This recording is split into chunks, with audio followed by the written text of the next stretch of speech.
The Honorable Chief Justice and Associate Justices of the Supreme Court. The House will come to order. The Senate will come to order.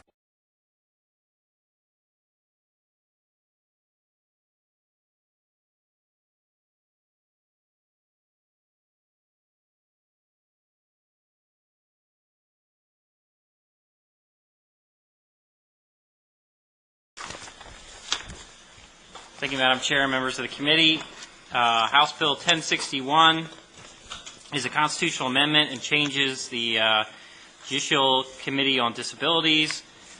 Basically, what this would do is give the Commission the ability to remove judges who, one, refuse to enforce applicable law or court rules, constitutional provisions, rendered a decision or issued an order that is contrary to the law, court rules, constitutional provisions, knowingly discarded law, court rules, or constitutional provisions. So I'll just be brief and turn it over to Mr. Andrews, who's the expert on this. But I think we've seen even in our committee that there's been a frustration where we pass laws here and the judges seem to ignore them. And we've had even witnesses coming up talking about the judges not enforcing the laws or ignoring the law and things like that. So Mr. Andrews has a long time frustration with that, too. That's why he came up with this amendment. So with that, I'll turn it over to him. Thank you, Delegate Huff. Madam Vice Chairman, Chairman Valario, I thought maybe I would spend my 3 minutes going over the letter that I think you have all received from Chief Judge Bell of the Court of Appeals, because he makes some points that are rather essential to your debate on this issue, and which I take issue with. Chief Judge Bell is basically standing for the proposition in pages 4 and 5 of his letter, the last 2 pages, that the courts, the judges, have the right and the moral duty to change the law. Now, I don't agree with that. I think the General Assembly is where the law should be changed. Now, Judge Bell does mention the common law. I still don't agree. I don't believe the judges of the state should be changing law, even common law. I believe if there's a change needed, if a judge, whether it be a Court of Appeals judge or a trial judge, believes that a law is archaic or simply not in the best interest of the citizens of Maryland, the judge should refer the matter to the General Assembly, which they do from time to time. I think they should do that all the time. You are the folks that have these hearings, that listen to the evidence, that debate the issues. You should be the ones creating the new laws. The problem with Judge Bell's analysis is he's looking at the judiciary as this large thing of public policy, whereas what it comes right down to is a civil case between 2 litigants. And when one litigant has relied on the law of this state in his conduct, and he presses a matter in court based on that law, and then a judge decides they're going to be, as Judge Bell said, creative, that litigant who has relied on the law of Maryland now gets told, we've decided to change the law of Maryland in this particular case, and perhaps for all other cases that have the same circumstances. That's not fair. The litigant has relied on the law of Maryland. He's conducted his affairs based on the law of Maryland, and now he's told, not by you people, not by the General Assembly of Maryland, you haven't changed the law. The judges changed the law during the case or at the conclusion of the case. In other words, it defeats the whole purpose of having laws, because when you pass a law, everyone in the state of Maryland is on notice what those laws are, and we can all conduct our affairs and align with those laws. But when a judge does it, he's changing the game. He's changing the rules of the game midway. He's saying, well, it's great that you relied on that law, Mr. Litigant, but you lose because I'm changing the law. That's not fair. Now, if I can just mention a couple of things, again, that I take issue with. The first, on page 5 of Judge Bell's letter, he mentions the very qualities that one looks for in a judicial applicant: independent thought, courage of conviction, and open-mindedness are the qualities that would be likely to get a judge in trouble once appointed. I note that the judge nowhere in that list mentions strong legal reasoning skills. Now, my God, if I was looking at a judicial candidate, strong legal reasoning skills would be first and foremost. In fact, when I read that, I thought to myself, do we really want judges to be independent and have courage of conviction and open-mindedness? Because when I read that, I thought, that's what you people should have. That's why you're elected. You're elected to be the creators of law. You're elected because you might be creative. You might have independent thought. You should be open-minded. I don't think we want our judges to be like that. We want our judges to take the laws that you pass through that process and say, okay, this is a law, I'm going to apply it to the facts. That's what we're taught in law school, and that's what the judges should be doing. Again, if the judge wants to be creative, he should get elected to this body here and serve with you in the state legislature. He shouldn't be on the bench creating these laws. Another thing the judge says to that same point, we have never construed it to inhibit us, meaning the courts, from changing or modifying a common law rule by judicial decision, where we find, in light of changed conditions or increased knowledge, that the rule has become unsound in the circumstances of modern life. Well, I disagree. I think that change should be made by statute. Again, by you people. You're the General Assembly. You're the lawmakers. You have been elected by the people. You should be changing these laws. And again, the courts have, from time to time, referred matters to you. They've issued their decision that's in compliance with the law. They've acknowledged that they don't like the decision because they don't like the law, and they've referred it to this body or to the General Assembly and asked you to change the law, and you have responded in kind. So I don't see any reason that the judiciary should ever have to change the law. They can always refer the matter to you, and you can decide if the law should be changed or not. This is where it should be decided, not in the courts. Have I used my 3 minutes? And see if there's any questions.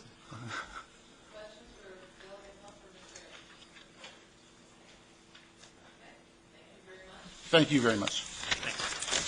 Mr. Dugan is here in opposition.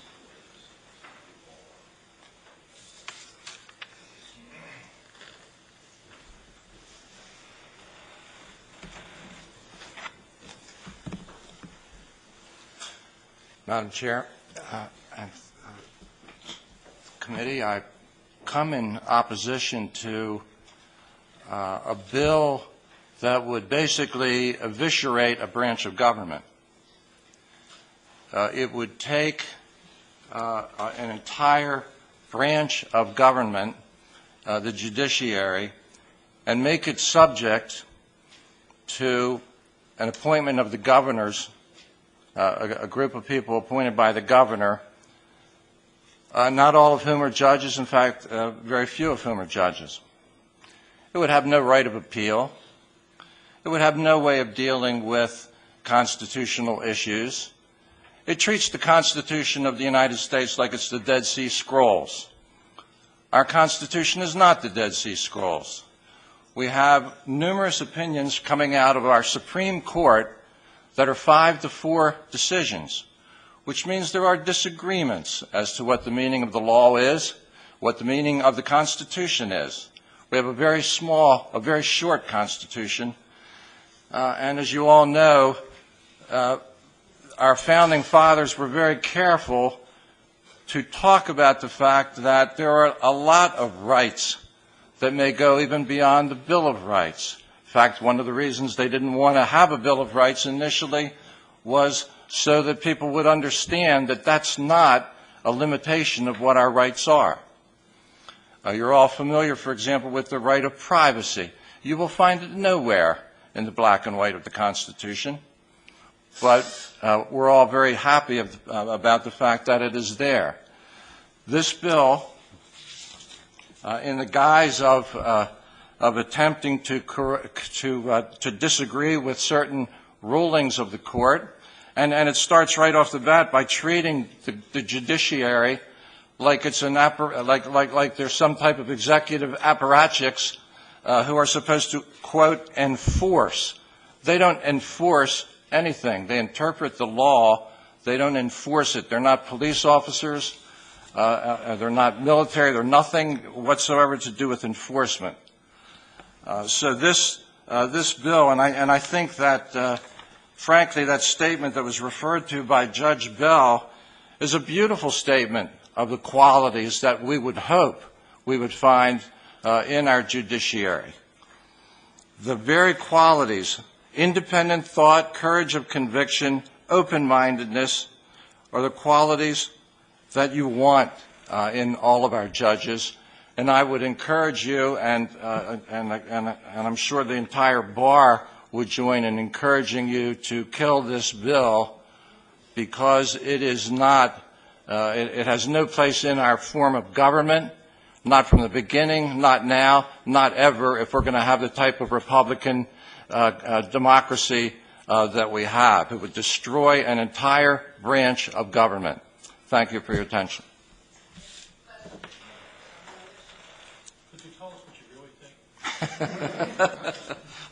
I'm sorry, but when I saw this bill. Mr. Dugan, how many judges have been removed in Maryland for misconduct in office the last 10 years? You know, I don't know offhand what that number would be. I don't know if it's any, to tell you the truth. I don't know what that number would be. Do you think it's because the judiciary is so staunch in their application of the law and so thorough in their judiciousness that they don't have any problems that need to be corrected by removal from office? Well, you're raising two different issues. One is, do people disagree with what they say? Sure. I've disagreed often with what judges have ruled in my cases, so sure. We all would disagree, just as your constituents probably often disagree with decisions you make, or would disagree with what the government, or with what the governor might want to do. So sure, there's areas of disagreement, but it doesn't necessarily mean that you throw the governor out because you disagree with them, or that you throw the legislators out because you disagree with them, or that you throw the judges out because you disagree with them. And the difference, of course, is that every 4 years, the voters can do just that. They can throw out a legislator. They can throw out a governor. You know, they can throw out an entire administration if they choose to, because they don't like the actions that have been taken by that administration. And the redress that I see in the bill, it seeks to basically redress some of the issues that the governor either chooses to overlook himself, or the legislative body, because we're a one-party state, chooses to overlook the actions of certain basically activist judges that are using that creativity maybe beyond the scope that even Judge Bell would say is appropriate. Well, activist seems to be a word that's used by those who disagree with the decisions. I might view our Supreme Court as being extremely activist on some of the views that they've taken. Other people might not. I think it's a question of whether people agree or disagree. They use that word activist. But I think that our government is set up in such a way that, with the branches of government, that in fact the legislature and the executive are responsive to the majority of the citizens. Judges are designed not to be. It is their role to sometimes stand up for minorities and say, you, the majority, are wrong. This is what we're going to do because it's the right thing to do, because it's what our Constitution demands, even though the majority of people disagree with it. You said that the Constitution should not be viewed as a Dead Sea Scroll, and yet you seem to want to make judges looked upon as Moses. And I don't see where within the concept of what this bill tries to address, which are since basically employees of the state of Maryland that are acting inappropriately, like we would judge any other employee of the state of Maryland that's not fulfilling the responsibilities or the duties that they've been entrusted, which one of those duties is to respect the Constitution, not only of Maryland, but also the United States Constitution, to respect the laws, to respect previous rulings, to respect that process. We have judges in Maryland that are not respecting that process, which has brought on a lot of angst by people that are frustrated because they're changing the rules as they go and playing out of the backside of their pocket instead of dealing with things that are judicially, rulings that have already been looked upon and have not been mocked, laughed at, or thought to be somehow rulings that are inadequate that everybody else is looking at in this country, looking outside the scope of that. That's what this is trying to address. This didn't come out because somebody's just unhappy.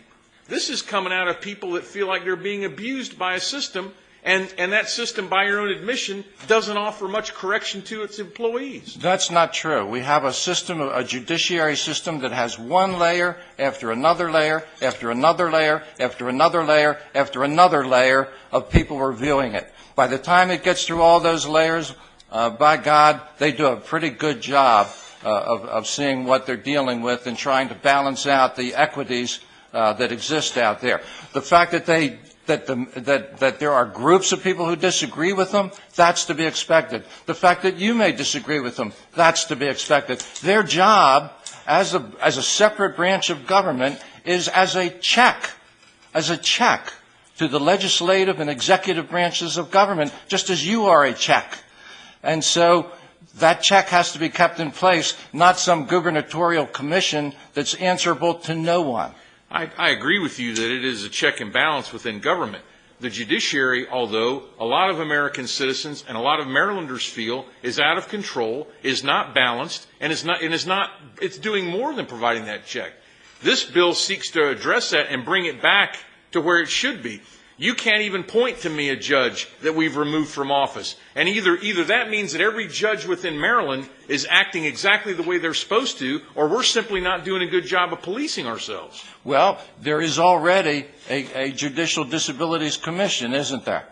And like I asked you, sir, how effective has that been at keeping these types of judges? I want to make the argument that there's a judge out there that needs to go, but I would submit to you that every different level of government either polices itself or has outside people auditing and policing its actions. The voters police us, and that's the process. I mean, if judges want to come up for reaffirmation every 4 years like I do, then perhaps we could start there. But they don't. And we separated that out for this purpose. And it's so that this is not a political process. How is it that a commission that oversees these people, that understands what would be expected of an employee, because that's what a judge is. He's an employee of the state of Maryland. He's not Olympus sitting up there on a cloud making a finding. He's an employee. He's a separate branch of government. He's a separate branch of government. An employee is a person who works for the executive branch of government. This is not an employee. This is a separate branch of government. When he gets his check at the end of the month, who signs it? Who signs that judge's check? Is that what determines whether you're a part of a separate branch of government? Who signs the check? It determines whether or not you're an employee of somebody. I suspect it's not God signing his check.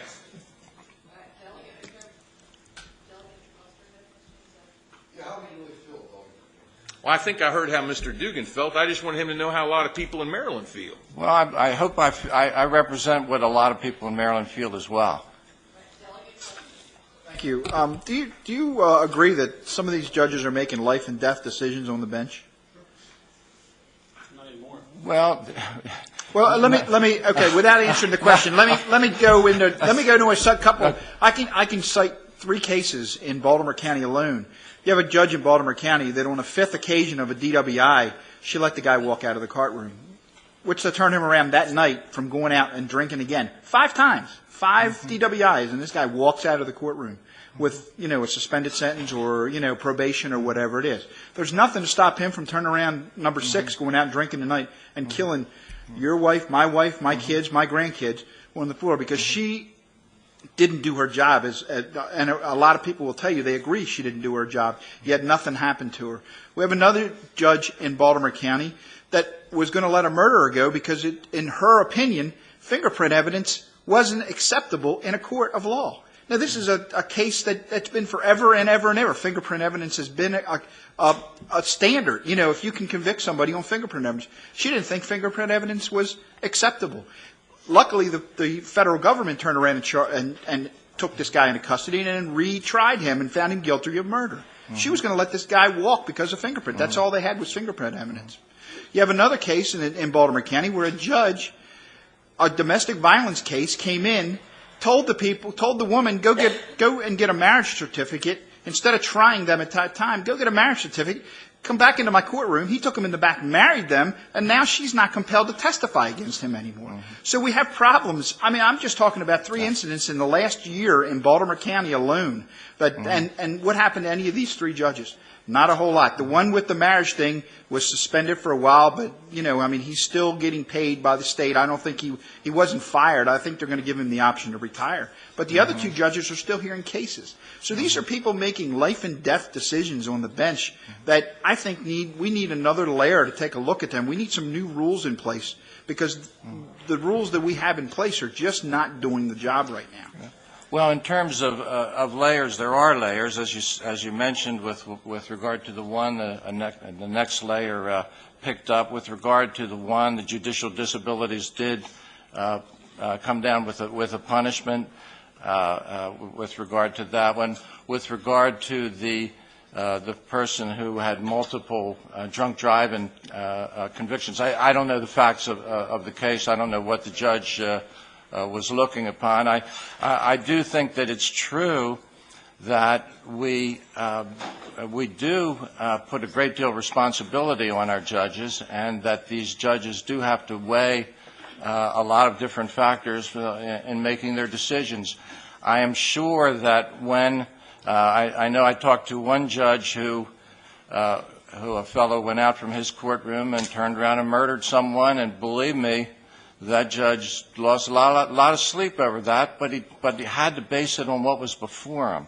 It may not have been, he may not have made the right decision, but he applied the right type of approach to it and was wrong, and that's going to happen. And I don't disagree with you. He made a decision on the evidence presented before him. Look, I was in court many times as a police officer, and I didn't agree with the decision, but the judge made the decision because of the. But I'm giving you three cases where these decisions were not made based on what the evidence presented them. In all three cases, it was their own opinion as to why this person should either not be found guilty or walk or whatever, and that's where we have the problem. I think we need somebody to, we need some rule changes, and I'm glad Delegate Huff brought this up because for years I've been trying to think, and I'm just citing three cases. Look, as a police officer, I saw many, many, many more cases, and I've been trying to figure out a way we can hold these judges accountable, and unfortunately, the system we have now, it's not working because one judge is judging the other judge. And I can tell you that I'm not saying what they're thinking, but I'm assuming they're thinking, you know what, I may have to go before that judge, before that discipline board, and I don't want to make piss somebody off in no uncertain terms because that may be me sitting there one day, and I don't want them to make that decision where I get thrown off the bench. So thank you for your opinion, though. Okay. We appreciate it. Well, thank you. Thank you very much. Thank you. I appreciate your testimony.